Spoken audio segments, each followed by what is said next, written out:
What's up, Jooba people? Today we're going to look at the chords used in Kari Wong's song Meditation. I'm going to explain to you the theory behind some of the chords. And it's going to be a two-part video. So part one, I'm just going to go through the first half of the song. And it's not going to really be about the song. It's more going to be about how did he come up with those chords and how can you use those chords to make your own things. So let me play a little part of the main idea of the song. The song's called Meditation, right? But anyway.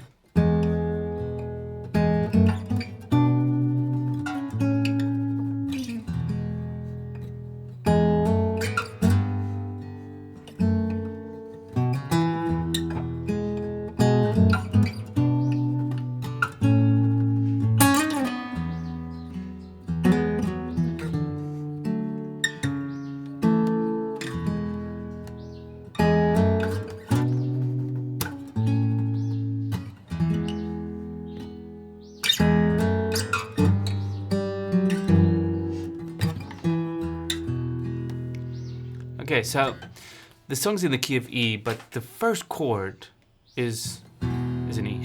What I meant to say is the second chord is a B minor, which is not in the key of E, but it's in the key of E mixolydian, and that's basically playing an E scale, but taking the seventh note and make it a flat seven.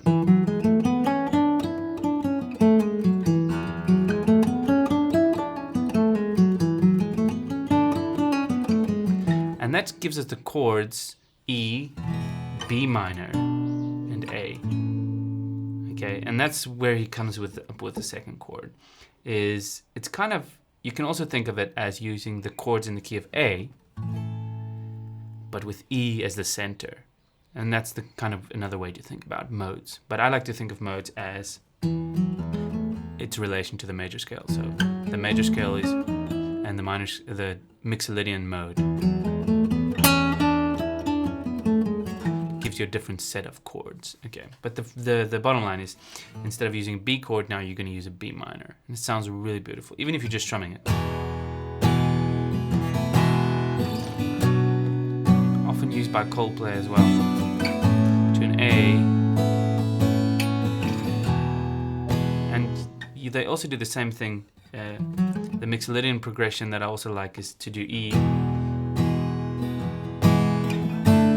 D, A.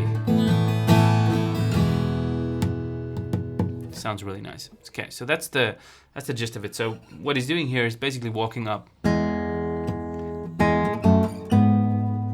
E, F sharp, G sharp, going to B minor, going to back to an A, and then to an E, which he in the original he plays it with a C shape, so that you can do that little riff. And then the second time he goes,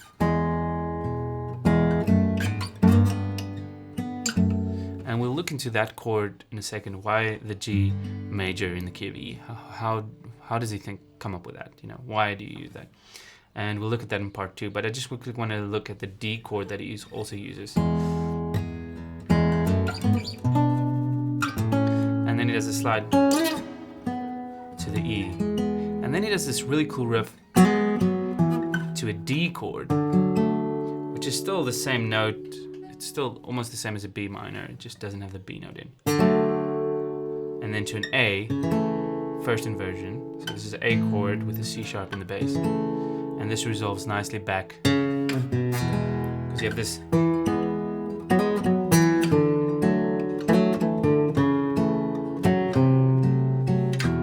But don't use that C. You can, but I mean, that will be just too much in this context. So that's how he uses the mixolydian mode.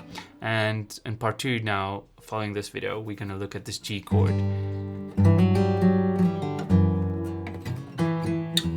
And how that fits in with music theory.